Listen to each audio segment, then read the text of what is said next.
we know that the preparations for the Igbo Global Icon Awards are currently gathering steam. To speak about developments so far, we're joined in the studio now by Ambassador Nnabueze Louis, who is the Chairman, Board of Directors, Igbo Global Icon Awards, alongside Mr. Nomso Opara, Zonal Sales Manager of Rite Foods Limited.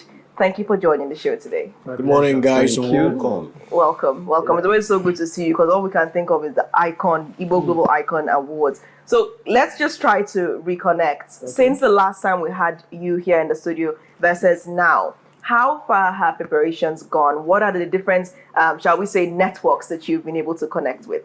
Yes, we have established a lot of networks, and a lot of contacts have been made.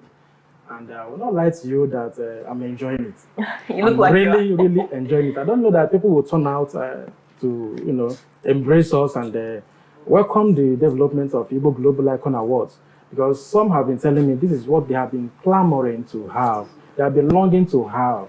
So I thank God for where we are today, and the connection so far is vast. Yes, that's all I can tell you for now. Is vast, and we are meeting more and more people.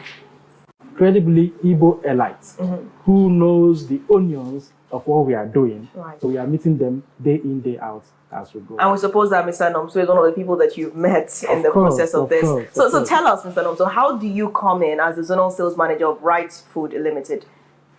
Thank you so much. Concerning the project that is ongoing, the Igbo Icon, this young man is somebody who I happen to know those days when I was in the Nigerian movie industry. So I believe in him because he's so creative and innovative. And over time, he has handled so many projects that we are successful. And my organization was so interested in this particular project because it has something to do with legacy building. Because we can see that our youths, I would say that from the year 2000 up to this moment, all the youths that we are born from that 2000 down now, they don't know values again. When we are talking about values, they don't value things again. I see this propensity to get wealth. They want to be on the fast lane. Nobody is patient again. So we notice all of these in the project, and we were able to connect, because the organization where I work, the chairman of this organization, who is the founder of this organization, the man called Salim Adebola, that's Alhaji Salim Alhaji Adebola Adegowa. This man is somebody who started from a humble beginning. This man was a photographer. From photography, he started opening up shops, even that cut across even West Africa. And from this particular photography, phototech, this man at a point when he noticed that, the digitalization of, photography, he now felt there was need to diversify. And from that humble beginning, he was able, he's not a politician, he was able to diversify into the food processing industry. That was what gave birth to Rite Foods Limited, starting with the sausage rolls. So this man, from that humble beginning, that is what we want to encourage in Nigeria, especially in Igbo land.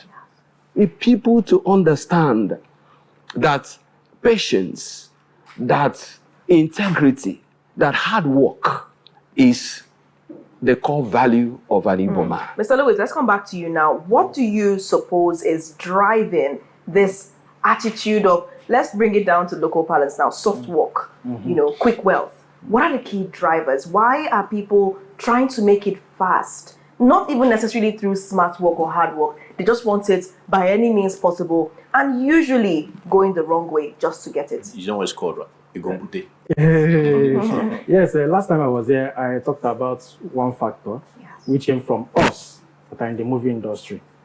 Now, I'm bringing up another factor that is driving this egombute, the fast lane, which we all know is lack of support. Because when you talk about somebody is doing something, he needs support. Sometimes people will drop in proposal in a company. You will hear, we'll get back to you. And they will never did. They will never get back to the person.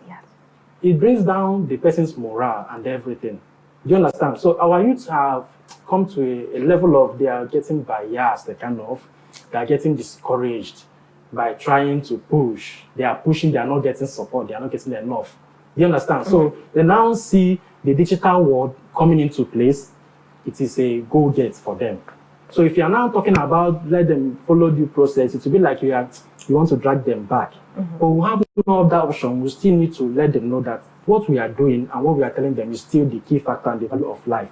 Do you understand? Because I can remember those days. If you see a boy, somebody in our own language, we call them boy. When I was in Onitsha those days, somebody would be a boy to an oga. After 7 or 8 years, for the oga to settle the boy becomes a problem. They will have issues of you stole my money, this and that, blah, blah, blah. Sometimes domestic violence and abuse and all that. They are crippling the hunger for these young boys to learn this trade from them and become somebody great in the future. Do you understand? So likewise, another factor that are affecting the youth that is making them to choose the digital kind of work and space to strive and make it and get the money fast. But we're still bringing them back to the main point of what we are doing. That listen, we understand your plight, we understand your pains and everything. We have 2 core organizations, government parastatals, that should be looking out for all these kind of people. 1, Bank of Industry. 2, National Orientation Agency. I don't know what those people are doing. I don't know what they are doing up to date. You're not impressed with the services being offered by the idea of what they should be doing. They should be the ones championing this kind of projects to the younger ones. I'm telling you for real. They should be the ones doing it. And when you take proposals to BIO, that Bank of Industry, they should encourage people. They shouldn't wait when the person arrives before you start, giving them grants, giving them loan, 5 million, 50 million. But what about the person when he was starting? That's right. We call it startup. That's a big thing that you mentioned. The BOI and the NOA should be doing more to support the younger, business ideas. Go ahead. Okay, I'm still talking about the marketing aspect of this because we keep complaining that brands ignore Southeasterners' projects and all that, right? So my question to you is, how important is it for brands, as yours, to always get involved in kind of this project that projects the indigenous culture and mindset shift of Igbo?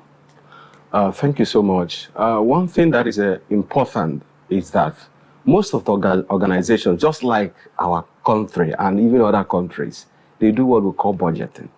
And budget is in early months of the year. The first quarter. First quarter of the year. That is when budgets are done. So most of the time, these organizations, they do their budget. The way they have done their budget, let's say January, February, and they are done with, these are the things, these are the areas we are going to invest in. These are the areas we are going to sponsor or partner. If other things come much later, it's not always difficult for them to accommodate those things. But one good thing about Ambassador Louis is that he started on time. He started on time. A program that is coming up by November. As early as before, I think around February, March, that was when he mentioned it. Do you understand what I'm saying? And it makes it easier for organizations like ours and others to incorporate what you are doing. It's not entirely that these organizations are not interested in projecting some of these platforms, but just what I told you, because the planning was not started on time. This ad hoc way of planning is not the right way.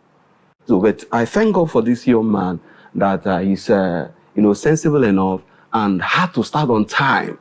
It makes it easier for organizations, to be able to accommodate this program into their own marketing campaigns. And that's very important. Now, while we wrap this up, let's try to connect it all. How do we connect everything that's been said on this program, the need for legacy building to be taken seriously through hard and consistent work, to the Igbo Global Icon Awards? How do we all tie it all together?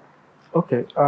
First of all, I have somebody I want to talk about. Yes. When you talk about legacy building. There's this young man they call Enviable Motors.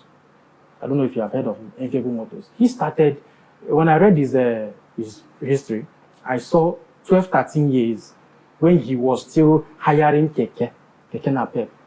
You will buy keke, you give it to him, he will use it as hired and all that. 12, 13 years ago. Now, down the line, he is now a very big and massive organization. He's an Igbo guy from Ebonyi State, Ituma Chukuma. Enviable Motors. If you go online, you will see him. So this is what we are trying to project. This is what we are trying to preach through Igbo Global Icon Awards. That hard work pays. And when hard work pays you, it becomes a full-blown legacy for you and your generations to come. Because that guy I'm talking about now, the kind of network, and the kind of net worth he has now is not something that one can just fling under the table. He's very big now, and the company is very big. It's now going into PLC. So these are the kind of things we are preaching that other Igbo boys and youths and every other person should key on to. Continue, persist, continue your hard work, work on it. It will get to a time when you will be large and when you will be big. Every other person will want to collaborate with you. Follow the bandwagon. Yes, and that is called legacy building. All right, so connect it all for us. Connect this all. Why should we care about legacy building when we think about Igbo Global Icon Awards? Yes, we need to care about legacy building because, one, back in the days, Igbos are known for one thing. We are productive. We are productive in all ramifications. So we need to go back to that root. That is what we are preaching. So this our youth of these days, we need to tell them, please come back to legacy building. Whatever you know you can do, whatever that is your own aspect in life, you know you can project very well. That's right. Continue hitting on it. People are around you that will project and support you. That is why we are clamoring that this Igbo Global Icon Award, we have a lot of diversification under Igbo Global Icon Awards to give people what they need to do and bring them back to peace so that they will be who they want to be. And forget about all this internet software and blah, blah, blah, blah. We know it pays, but it's not like legacy building.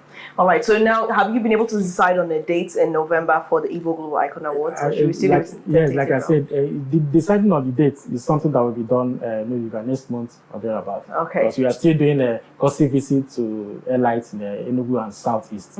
Yes. All right, thank you so much for joining today's show. I mean, this conversation would continue. I'm sure later this week we'll connect on other matters. Thank you once again. Thank you so much. Thank you for coming around.